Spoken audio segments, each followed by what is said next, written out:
Assalamualaikum warahmatullahi wabarakatuh dan selamat siang sahabat budaya dimanapun Anda berada. Kembali kita berjumpa di acara Teras UMKM. Kali ini kita akan bersama narasumber kita lewat Zoom ya. Dan pada hari ini kita akan mengangkat salah satu topik bahasan kita, yaitu terkait dengan manajemen uang masa krisis dan bagaimana cara mengatur napas modal UMKM. Dan alhamdulillah saat ini kita sudah bersama narasumber kita, Bapak Bahrul Ulum Ilham SPD, MM, PhD, dosen ITB Nobel Indonesia Makassar. Kita sapa dulu beliau. Halo, Assalamualaikum. Selamat pagi Pak Bahrul. Waalaikumsalam warahmatullahi wabarakatuh. Ya, gimana kabar Pak? Ya, betul ya, Pak. Alhamdulillah kabar baik Pak. Ya, saya menyapanya Bapak dengan Pak Bahrul ya. Oh ya. Oke. Ya, Pak Bahrul. Iya, silakan Pak Bahrul, mungkin kita mulai dulu sedikit ini tentang perkenalan dulu nih terkait dengan kesehariannya juga Bapak selaku mungkin dosen di salah satu kampus di Makassar ya. Dan kesehariannya seperti apa ini Pak? Silakan. Oh ya, jadi sahabat budaya, perkenalkan saya Bahrul Ulum Ilham. Sehari-hari memang di Institut Teknologi dan Bisnis Nobel Indonesia Makassar. Tapi saya juga Pak Ruslan di Pusat Layanan Usaha Terpadu UMKM Provinsi Sulawesi Selatan. Jadi salah satu tenaga ahli ya di Glut. Glut ini di bawah naungan Dinas Koperasi dan UMKM. Sebelumnya dibangun oleh kementerian ya. Tapi sekarang jadi UPT, pelaksana teknis di Provinsi Sulawesi Selatan. Oke, baik. Pak Bahrul, sebelum kita lebih bahas tentang mengenai topik kita pagi hari mengenai manajemen uang ya di masa krisis, kita dengarkan dulu satu persembahan lagu berikut ini.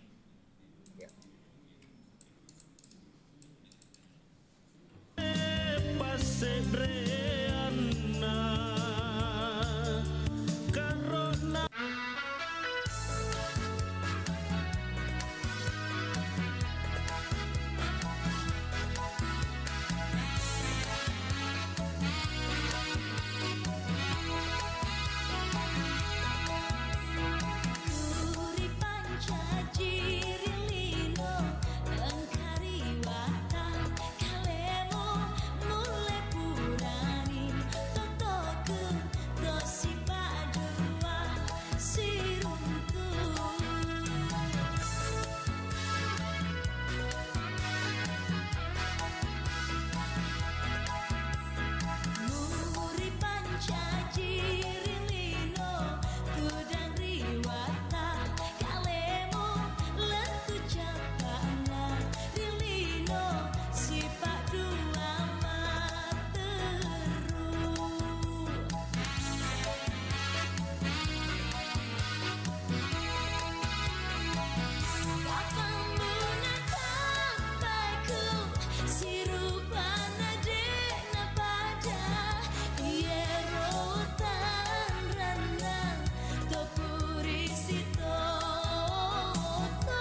Gak muat ternyata. Pecinya yang sempit, Pak. Jangan kepala anaknya yang dipeang-peangin. Harus bisa, Ma. Cuma beda ukuran dikit kok. Papa mulai lagi ya. Kemarin juga gitu. Anaknya pengen gitu, Papa harus kayak gini. Anaknya pengen milih itu, Papa harus yang ini. Itu otoriter namanya, Pak. Itu kan demi kebaikan anak, Ma. Papa sekarang dokter, itu kan pilihan Papa. Tapi kan belum tentu pilihan anak. Kalau anak mau jadi seniman, biarlah dia dengan pilihannya. Pecinya kasih orang lain aja, Pak. Biar berguna. Jangan memaksakan kehendak pada anak. Biarlah ia memilih jalannya sendiri.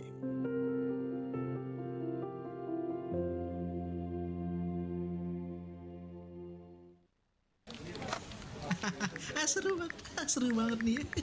Seru. Seneng bener nih, Cok. Senyum-senyum sendiri. Biasa bro, baru komen panas nih di postingan sebelah. Pasti rame nih balasannya nih. Emang dapat hadiah kalau ribut di medsos? Ya enggak sih, tapi seru aja. Seru bikin orang panas. Kayak main bakar sate gitu. Tapi yang gosong nama kamu sendiri gitu. Iya juga ya. Ya, kalau isi kepala kamu hambar, jangan bikin timeline orang jadi berantakan.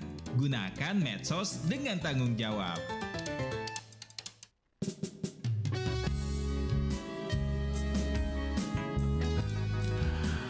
Baik, Sobat Budaya, masih bersama di Teras UMKM. Kita sudah bersama kembali Pak Bahrul ya. Silakan Pak Bahrul, masih standby ya Pak ya. Oke. Nah, kita mulai dulu tentang topik kita mengenai manajemen uang di masa krisis ini, mengatur napas modal UMKM nih. Nah, mungkin bisa sedikit dulu gambaran nih, seperti apa cara memanage keuangan, khususnya di masa krisis ketika kita melakukan suatu usaha atau membuka sebuah usaha UMKM ini Pak. Silakan.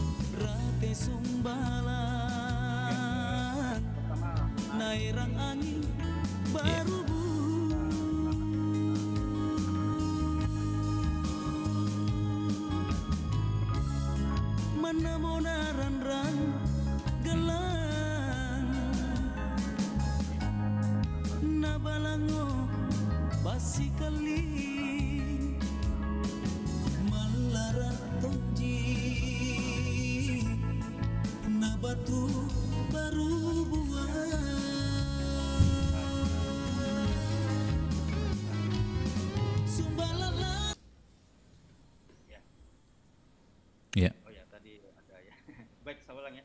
Jadi menarik saya kira nih tema kita karena bahas manajemen uang di masa krisis, kemudian dikaitkan dengan bagaimana mengatur napas atau modal UMKM. Jadi ibaratkan bisnis memang ini, terutama UMKM, ini ibarat lari maraton sebenarnya, butuh napas panjang. Iya. Kalau dia tidak bisa mengatur Keuangan. napasnya, jangan sampai di awal-awal udah kehabisan oksigen langsung berhenti ya. Jadi kita sebenarnya pentingnya usaha mikro, kecil, dan menengah itu kemudian bisa mengelola keuangan. Dan ada banyak pengalaman di lapangan juga, dan ketika bertemu dengan teman-teman UMKM, ada banyak memang kadang masalah-masalah yang itu lebih sebenarnya di pengelolaan keuangan.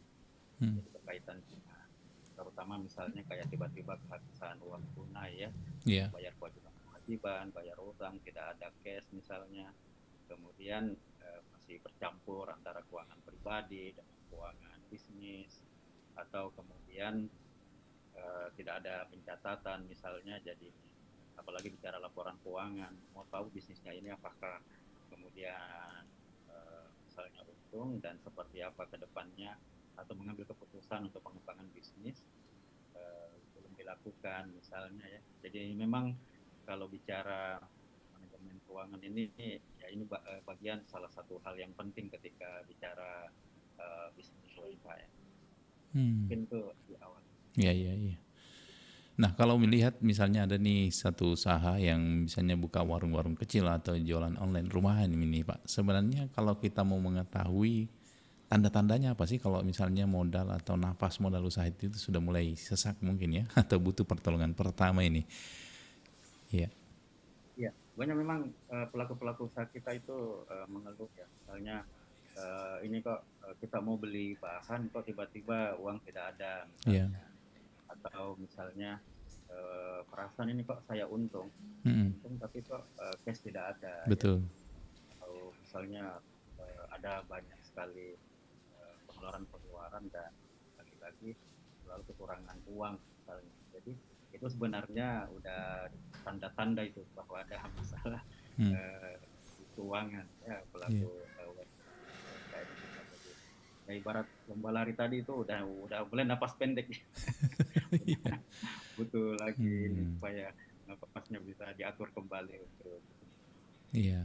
Tapi sebenarnya memang kalau memulai usaha itu memang yang berat di situ ya Pak Mahrul ya. Pada saat kita misalnya memulai, apalagi dengan modal yang mungkin ini modal dari pinjaman di bank lah, baru kita membuka usaha. Terkadang ini memang dilematis kita ya, antara bagaimana cara mengatur keuangan kita supaya usaha tetap jalan dengan menyisihkan untuk juga mengembalikan ini pinjaman kita di bank misalnya ini Pak. oh iya. Jadi memang ketika memulai usaha itu ada banyak hal memang ya berkaitan dengan terutama di aspek keuangan ini. Iya. Yang pertama memang itu di perencanaan keuangan. Jadi Hmm. memang ketika kita baru memulai usaha, perencanaan usaha ini sangat penting. Iya. Dan ini kadang biasa dilupakan teman-teman UMKM.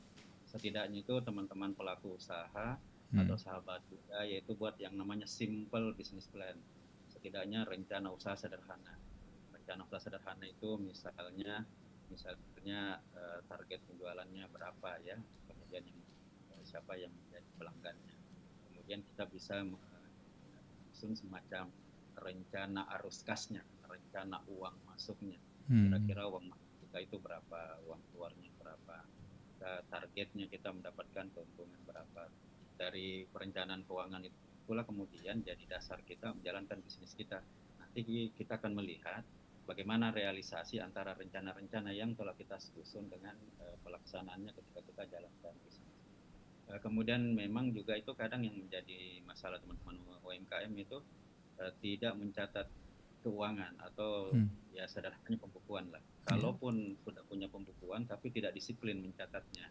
Jadi ini memang butuh mental memang. Hmm. Harus ada kesadaran, kemauan. Apalagi sering nunda-nunda ya. Iya. Nanti besok aja deh. Apalagi teman-teman UMKM yang masih manual, yang belum digital. Hmm. Itu juga kendala. Kalau masih manual itu kan ditunda sehari, ditunda per transaksi aja itu bisa jadi masalah. Jadi itu juga jadi masalah.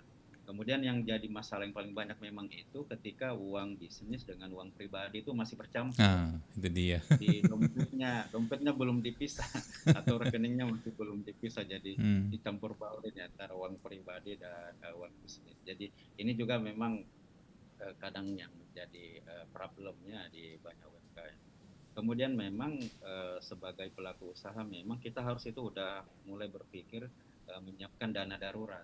Misalnya hari ini kita bicara krisis. Misalnya kan hari ini kalau semua di awal tahun ini kan ada optimis ya, ada juga pesimis, ada pemerintah mungkin optimis pertumbuhan 5,4%. Tapi kan dunia ini sekarang di era apa ya, makin tidak terkira-kira kondisinya. Tiba-tiba ada krisis apa, ada perang dagang apa, ada perang tarif apa, itu kan kita nggak tahu. Jadi itu langsung berdampak ke ekonomi. Jadi memang kita harus siap ini dari sisi bagaimana menyiapkan dana darurat ya untuk usaha sehingga kita siap dengan kondisi apapun. Kemudian juga itu berkaitan dengan bagaimana mengelola utang. Jadi tadi berkaitan dengan pinjaman misalnya. Pinjaman itu sebenarnya kalau kita bicara untuk bagaimana meningkatkan atau bagaimana supaya bisnis lebih berkembang ya salah satu cara memang lewat pinjaman. Kan bisa lewat pinjaman, bisa juga kemudian kita bagaimana mengoptimalkan aset ya atau meningkatkan keuntungan. Tapi manajemen utang juga ini, mengelola utang juga ini perlu dikelola juga dengan baik. Apakah memang udah betul-betul utang atau mesti berutang misalnya? Jangan sampai misalnya berutang tapi kemudian utang itu hanya dipakai untuk bayar kewajiban tapi tidak meningkatkan laba misalnya. Jadi harus memang pandai-pandai juga di situ. Saya kira yang terakhir itu paling penting adalah harus melakukan evaluasi tiap saat ya. Makanya melihat evaluasi tiap bulan kan,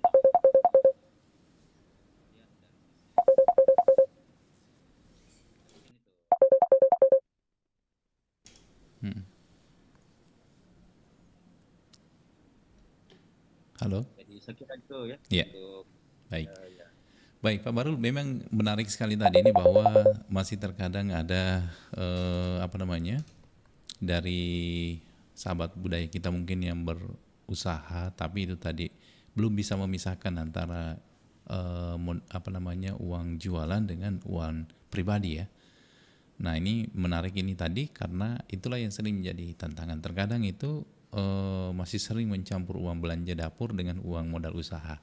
Nah kalau dari sisi manajemennya itu Pak, seberapa bahaya sih kebiasaan ini di masa krisis, dan cara yang paling gampang sih untuk memisahkannya seperti apa? Karena beda sih ya, biasa kita merasa wah ini kan uang saya juga Ji, uang saya. Tapi bagaimana ya cara menggunakannya, memisahkan antara uang modal usaha dengan uang ini sendiri. Terkadang kita anggap enteng ini tapi sebenarnya sangat berimbas bagi usaha kita, apalagi kalau misalnya anak kita minta uang misalnya. Nah itu seperti apa memanajemennya itu Pak? Iya.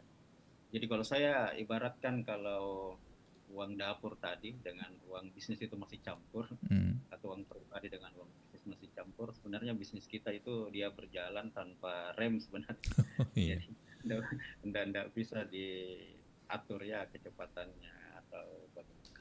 Ada beberapa yang mempengaruhi bisnis itu ketika dia masih campur. Yang pertama itu kita tidak tahu sebenarnya keuntungan dari bisnis ini berapa. Saya pernah juga ketemu UMKM itu. Yeah. Saya Pak bercampur semua, tapi ini udah jadi udah jadi bangunan ya, Yeah. ada kendaraan, apa. Tapi kan kita tidak bisa mengukur ya, apakah kemudian ini betul-betul dari bisnis atau ada yang lain misalnya, tambahan yang lain atau apa. Jadi kita tidak tahu bisnis ini untung atau rugi dan keuntungannya itu berapa sebenarnya, kenaikannya berapa, kemudian paling banyak masuk di cash flow in-nya itu atau arus kas masuknya itu dari mana misalnya ya. Kemudian juga sebenarnya ketika dia bercampur itu sebenarnya bisa menggerus ini modal usaha, karena biasanya itu kebutuhan sehari-hari itu akan dia makan. ambil saja itu ambil artinya tidak terasa modal habis ya, tidak terasa modal, akhirnya kehabisan uang tunai. Nah ini yang jadi masalah, kehabisan uang tunai, tiba-tiba tidak punya likuiditas untuk membayar kewajiban, disinilah terjebak bisnisnya. Tiba-tiba ada tagihan, biaya kewajiban, tidak dicatat lagi, wah itu udah bahaya bagi bisnis. Kemudian tentu ini berkaitan dengan tadi tidak ada cadangan tadi karena banyak ke harian. Jadi memang butuh dikelola. Jadi bagaimana caranya sebenarnya bisa ya, kalau usahanya masih sangat kecil ya bisa setidaknya ada amplop dompet misalnya dipisah ya. Kalau saya kita buat rekeningnya misalnya, ada rekening bisa itu bisa. Kalaupun nanti kita ada ngambil di situ itu dia dicatat sebagai biaya juga ya, ada. Jadi itu sih yang penting. Dan ini masalah yang banyak di UMKM. Paling berat itu Pak Bahrul ya, kalau kita jualan campuran ya, misalnya kerupuk, karena saya pernah juga rasakan jualan campuran terus ada anak. Nah, biasanya ini kan dia ambil barang misalnya atau ambil untuk kebutuhan dapur ya, tapi dia berupa barang, bukan berupa uang ini Pak Bahrul. Lama-kelamaan akhirnya jualan itu habis entah kemana. Betul. Iya. Dia pasti akan menggerus itu modal pasti. Iya. Jadi pasti harus setidaknya harus dicatat misalnya dan harus dipisah memang. Iya. Itu ya salah satu memang tantangannya untuk mari mulai mencatat atau bagaimana kemudian memisahkan tadi ya uang bisnis dengan uang pribadi. Oke. Nah Pak Bahrul, banyak pelaku UMKM kita ini terutama di level ekonomi memang tadi menengah ke bawah masih sering mencampurkan antara uang tadi ya. Tadi di masa sulit biasanya orang langsung potong biaya, tapi kalau kualitas produk turun pelanggan malah lari. Nah menurut Pak Bahrul, di bagaimana saja UMKM ini bisa melakukan diet pengeluaran gitu tanpa harus membuat kualitas jualan mereka menjadi jelek di mata pembeli? Iya itu memang tantangannya ya ketika krisis kemudian kaitan dengan kondisi sulit ya. Kalau secara refleks kan orang pikirnya bagaimana memotong biaya. Ya, biaya produksi. Nah, ya biaya produksi dan itu kan pasti berpengaruh ke pelanggan. Kalau saya sih kata kuncinya adalah yang kita harus potong itu pemborosan. Hmm. Apa maksudnya memotong pemborosan? Jadi kita harus kembali melihat semua bisnis kita yang bocor-bocornya itu yang mana. Hmm. Dan sampai ada yang bocor halus, ada yang besar bocornya. Iya, iya. Jadi memang di sini butuh yang namanya ini berkaitan dengan Hmm. aspek efisiensi sebenarnya ya, efisiensi. Jadi efisiensi itu intinya begini, Hmm. jangan kemudian memotong kualitas, tapi potonglah pemborosan. Artinya kalau ada hal-hal yang itu kemudian bisa kita tekan, ya kita tekan di situ. Misalnya kita mungkin bisa pilah-pilah lagi pelanggan kita. Ada mungkin produk kita, pelanggan kita itu yang dia sebenarnya itu kemasannya tidak perlu yang mewah ya, Hmm. karena dia hanya butuh kemudian lebih udah langganan misalnya. Jadi nggak usah kita mengeluarkan biaya lebih besar dengan kemasan yang mewah, karena memang dia nggak butuh misalnya kemasan yang mewah. Oke. Baik. Atau misalnya Hmm. kita, ya Iya. Baik Pak Bahrul, kita break dulu sejenak. Kita kembali nanti selepas kita hadirkan lagu berikut ini.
capek melihatnya.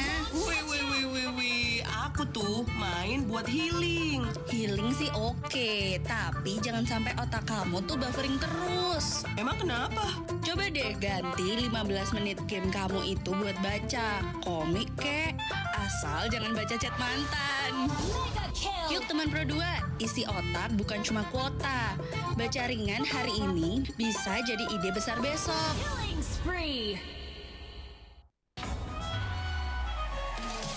Nusantara Siang Pro 4 Makassar. Baik, sahabat budaya masih bersama di teras UMKM, tentunya masih bersama narasumber kita Bapak Bahrum ya. Baik, Pak Bahrum, kita kembali lanjut kebersamaan kita. Kita ngobrolin tentang tadi masa sulit ya, biasanya langsung potong biaya atau apalah ya. Tapi yang jelas tadi menurut Pak Bahrum artinya yang harusnya yang bocor halus atau yang pemborosan inilah yang harus dipotong ya, Pak Barul. Ya, jadi memang ya harus kita identifikasi betul-betul di bisnis. Kita perlu melakukan efisiensi. Karena sebenarnya kadang di bisnis itu ada hal-hal yang kita bisa hemat, ya, sehingga itu kemudian sebenarnya bisa mengurangi biaya-biaya, tapi kita tidak lakukan. Contoh hal sederhana misalnya penggunaan listrik ya, air keran yang biasa kita biarkan ngalir aja itu kan sebenarnya menimbulkan biaya yang kalau awalnya kecil tapi akan banyak juga. Hal-hal seperti itu yang harusnya kita cek kembali biaya-biaya apa yang dia bukan ke menurunkan kualitas. Yang kualitas itu harus dijaga betul memang, tapi dari sisi efisiensi biaya itu kita bisa lakukan tadi, terutama bagaimana kita buat produk yang berkualitas tapi kita hemat tidak boros. Itu yang penting kita jaga. Misalnya untuk kuliner jangan sampai rasa makanan berubah misalnya ya. Betul. Karena kalau rasanya udah berubah, pelanggan bilang oh ini udah beda rasanya. Jadi jangan datang lagi misalnya. Atau misalnya kebersihannya. Tapi hal-hal yang penting juga kita jaga, kejujuran, ketimbangan yang tetap sesuai dengan standar misalnya. Intinya pelayanan dasar pelanggan itu harus tetap kita jaga. Tapi yang penting tadi itu kita coba melihat kembali keseluruhan bisnis biaya-biayanya, apa yang masih bisa dihemat atau bisa kita tidak boros di situ.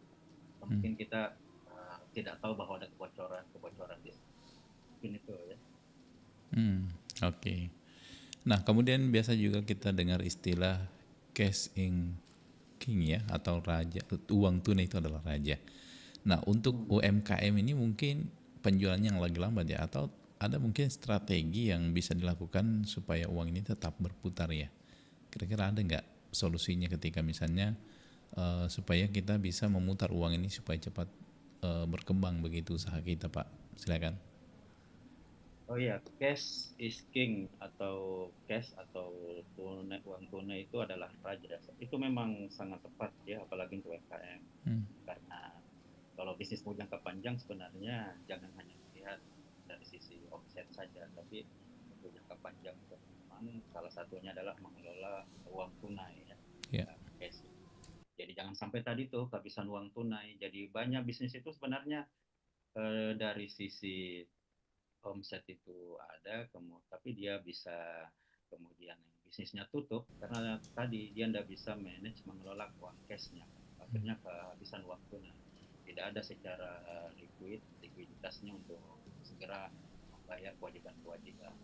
Tiba-tiba tidak ada dana untuk beli bahan, tidak ada kemudian untuk bagaimana menyelesaikan kewajiban-kewajiban yang harus segera diselesaikan. Makanya cash ini sangat penting.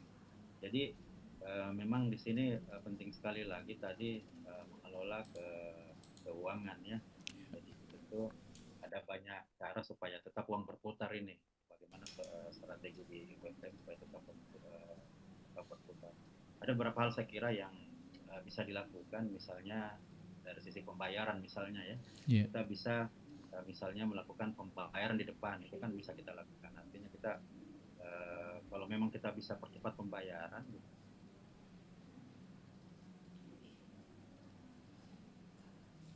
Ya. Halo.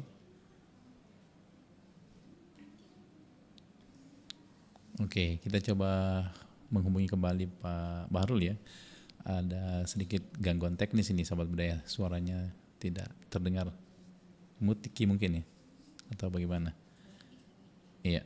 Jadi sahabat budaya, mungkin ada di antara sahabat budaya juga ingin bergabung, boleh tanya-tanya seputaran usaha UMKM yang sementara digeluti saat sekarang ini.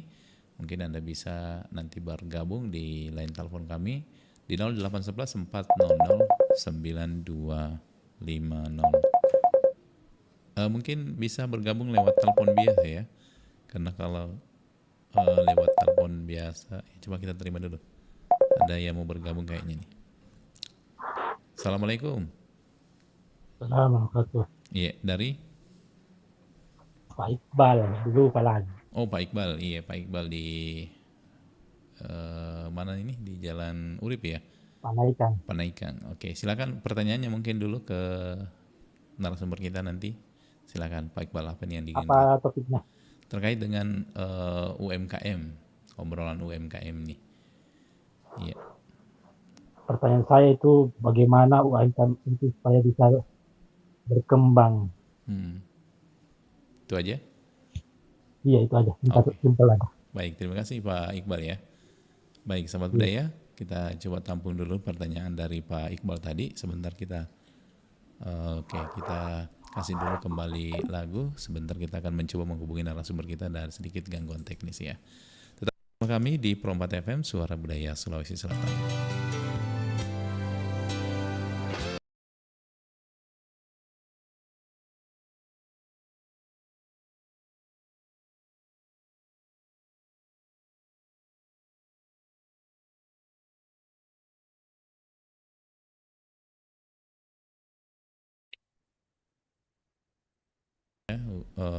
Narasumber kita di pagi hari ini, siang hari ini. Pak Bahrum sudah tersambung kembali ya? Oh iya. Iya, mohon maaf tadi ada sedikit gangguan teknis ini sempat terputus. Nah, lihat tadi pertanyaan dari pendengar kita, dari Pak Iqbal, dia ingin tanya bagaimana sih caranya mengelola UMKM kita supaya cepat berkembang ini Pak. Mungkin ini tadilah yang kita tadi bahas ini mengenai awalnya sebenarnya kalau untuk memulai itu seperti apa Pak? Supaya kan biasanya kan kadang kita bingung mau mulai dari mana dulu ini, sementara modal juga tidak ada. Tuh gimana caranya mengelola itu? Silakan. Kalau bicara memulai UMKM, biasanya saya sampaikan itu ada semacam apa ya, formulanya ya. Yeah. Dalam akronim ini Pak Ruslan, MIRA itu akronim. Jadi yang pertama itu motivasi dulu. Oh, motivasi, bukan modal dulu ya. Iya, motivasi dulu. Iya. Maksudnya motivasinya, kan kalau bicara modal itu kita biasanya melihat modal itu hanya modal fisik yang ya. tangible, uang, peralatan. Padahal ketika bicara entrepreneur, sebenarnya modal yang paling kuat itu sebenarnya yang intangible. Apa itu yang intangible, yang tidak kelihatan, ide ya, jejaring, kemudian tidak melulu itu sebenarnya langsung uang ya, tapi ada yang lain. Makanya kalau bicara memulai tadi itu kita bisa mulai dari motivasi dulu. Semakin kuat motivasi kita untuk menciptakan uang untuk kehidupan, untuk berbagi, untuk keluarga dan lain-lain, itu yang akan mempengaruhi upaya kita secara maksimal. Kemudian berikutnya itu ide. Jadi memang ini ide-idenya yang harus memang inovatif, kreatif ya. Kalau bisnis hanya sekedar lata, ikut-ikutan, tidak melihat dari sisi inovasinya, peluangnya, ini juga tidak akan tahan lama biasanya. Kemudian kita perlu lihat yang ketiga itu R-nya itu resources-nya. Kita sebenarnya udah punya resources apa, sumber daya apa. Siapa tahu kita ada keluarga yang bisa support, ada anak yang punya keterampilan, ada kemudian jejaring yang bisa dimanfaatkan ya. Barulah kemudian kita bicara ability-nya. Ability itu kemampuan kita secara personal berkaitan dengan hard skill-nya, soft skill-nya untuk memulai. Nah setelah itu barulah kita coba berpikir untuk mulai dari sisi modal dalam bentuk uang tadi. Apakah kita membuat yang namanya bisnis plan, penawaran ke kawan, atau mau ke lembaga pembiayaan. Dan itu kan pilihan-pilihan sebenarnya. Ada banyak pilihan. Dan saya kira sekarang kan ada banyak peluang, tapi harus dilihat dulu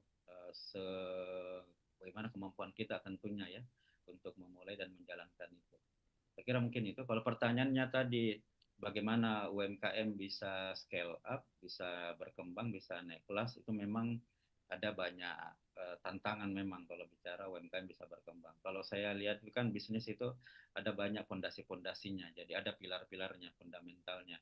Yang namanya bisnis itu kan pasti kalau kita bicara uang ya, bisnis itu kan bagaimana menciptakan uang.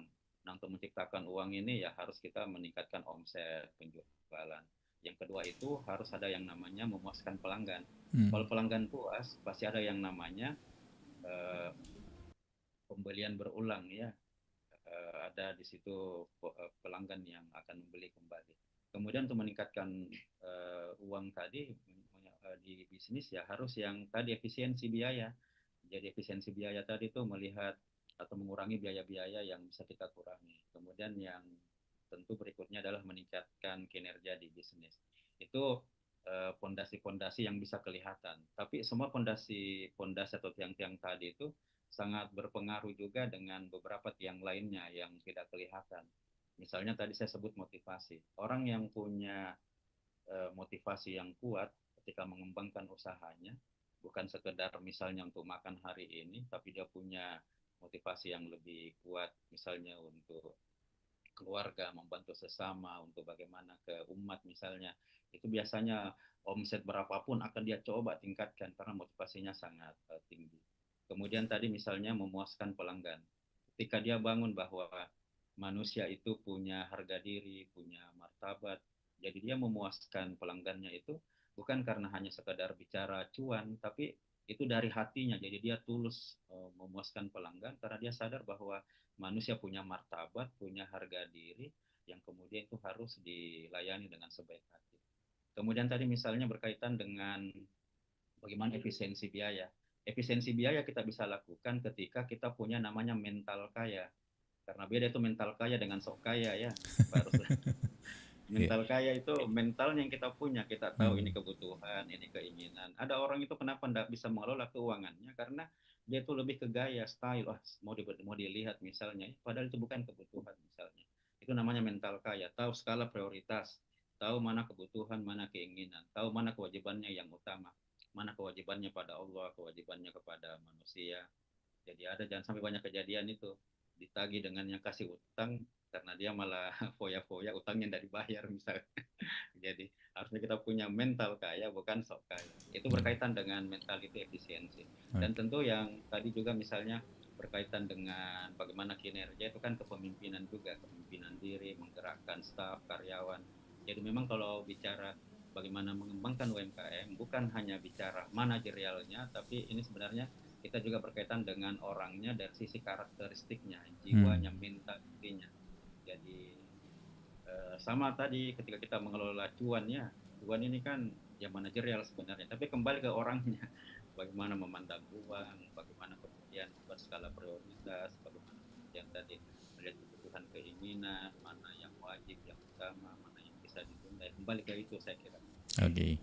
Ada pertanyaan dari pendengar kita lewat WA ini Pak Riko di Sudi yang Tabe Pak Barul, saya sudah lama buka usaha depot air minum ini, hampir sudah 7 tahun, tapi omsetnya begitu-begitu saja. Dan selama ini juga yang paling terkendala itu adalah mencari karyawannya. Itu bagaimana supaya bisa meningkatkan omset saya ini, karena sudah saya jalani 7 tahun lebih, ya begitu-begitu saja pemasukan ini Pak. Silakan Pak Barul, dari Pak Riko di Sudi. Iya. Kalau bicara bisnis memang ini kan ada faktor internal ya dan eksternal. Misalnya kalau kita bicara depot air minum, tentu ini memang bisa dilihat juga dikatakan tingkat persaingannya memang makin kompetitif sekarang.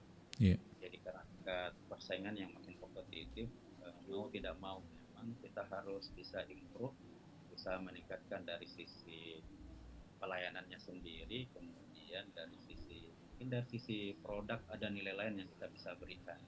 Karena memang kalau bicara air dalam kemasan atau depot ini memang persaingannya cukup tinggi. Nah, bagaimana caranya? Tentu bisnis kita itu bagaimana kita punya yang namanya unique selling proposition-nya. Apa yang menjadi keunikan, apa yang menjadi pembeda, apa yang menjadi kelebihan dengan produk-produk yang lain. Ketika itu sudah kita temukan bagaimana caranya mengkomunikasikannya, bagaimana cara mempromosikannya. Mungkin hari ini itu kita hanya beberapa pelanggan saja yang kita share ya, yang dekat-dekat tetangga. Mungkin kita bisa perluas lagi.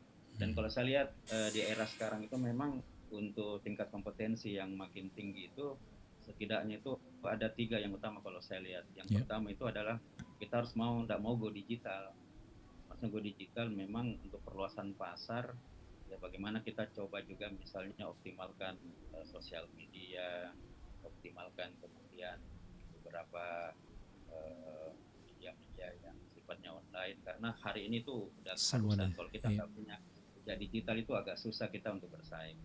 Kemudian juga memang kita harus punya rencana-rencana bisnis. Jadi bisa kita lihat kembali omset kita itu selama ini pemasukannya dari mana, ya, pelanggan yang mana, segmen yang mana, orang per orang kah, dari kantoran kah, atau dari mana. Nanti kita akan cek kembali.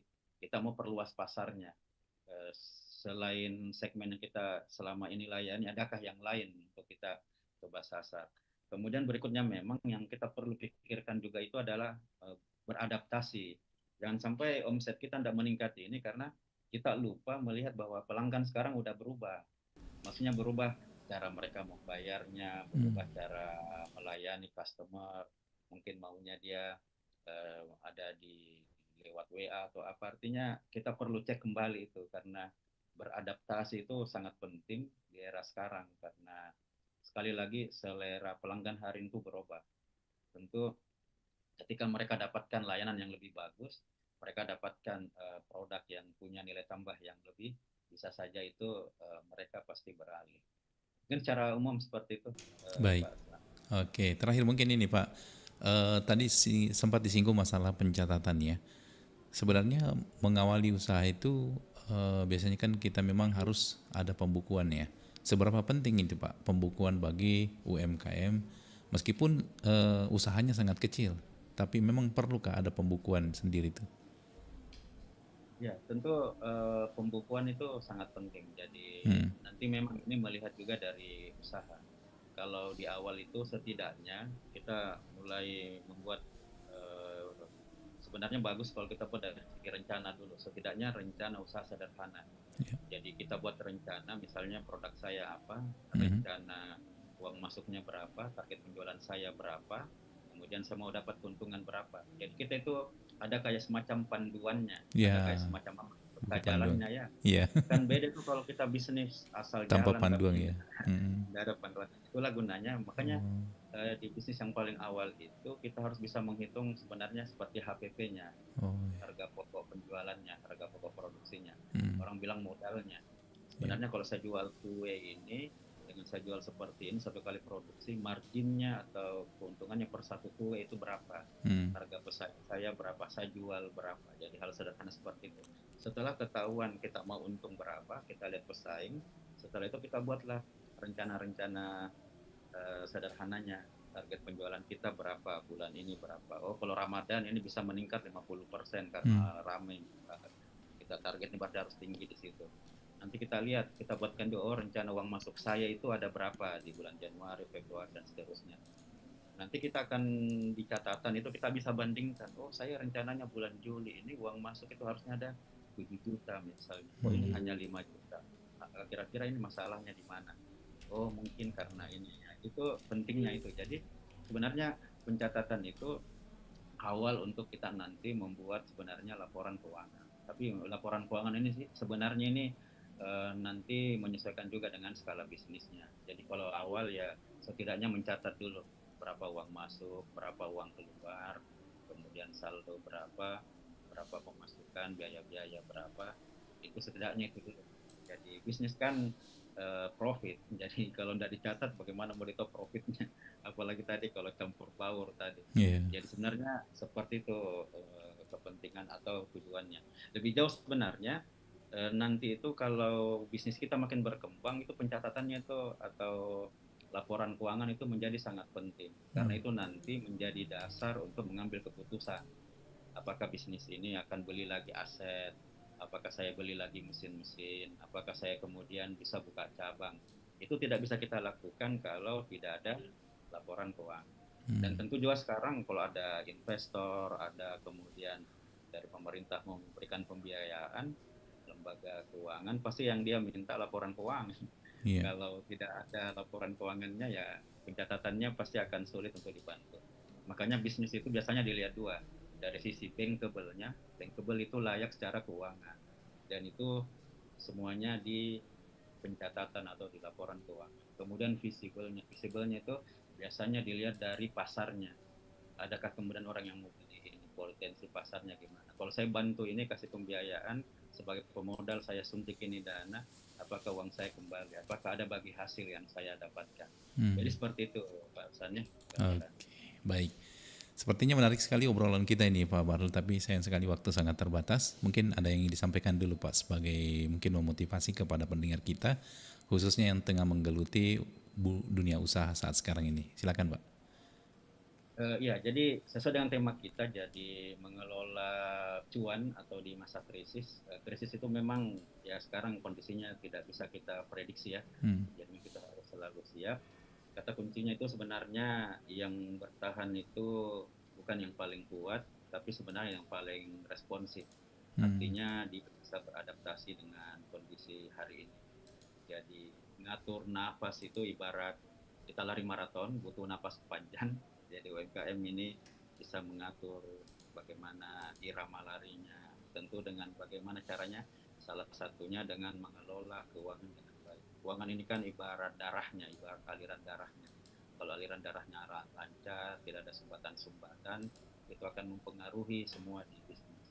Karena ujung-ujung bisnis itu apakah di operasionalnya, di kelembagaannya, keuangannya semua dan lain-lain itu kan ujung-ujungnya di mengelola keuangan. Dan mengelola keuangan ini bukan hanya secara dari sisi manajerial, tapi bagaimana pemahaman kita tentang uang itu sendiri, bagaimana sudut pandang kita, keyakinan kita, dan pemahaman kita tentang uang untuk hidup dan kehidupan kita. Saya kira seperti itu, Pak. Baik, baik. Wassalamualaikum warahmatullahi wabarakatuh. Waalaikumsalam warahmatullahi wabarakatuh. Baik, terima kasih banyak Pak Bahrul atas motivasinya dan juga ilmunya pada sharing di Pro 4 RRI Makassar hari ini ya. Mudah-mudahan apa yang kita obrolkan ini bisa menjadi acuan juga bagi teman-teman yang ingin memulai usaha baru atau lagi merintis atau sudah sementara merintis tetapi masih butuh evaluasi-evaluasi untuk lebih mengembangkan kembali usaha UMKM kita. Terima kasih. Assalamualaikum warahmatullahi wabarakatuh. Waalaikumsalam.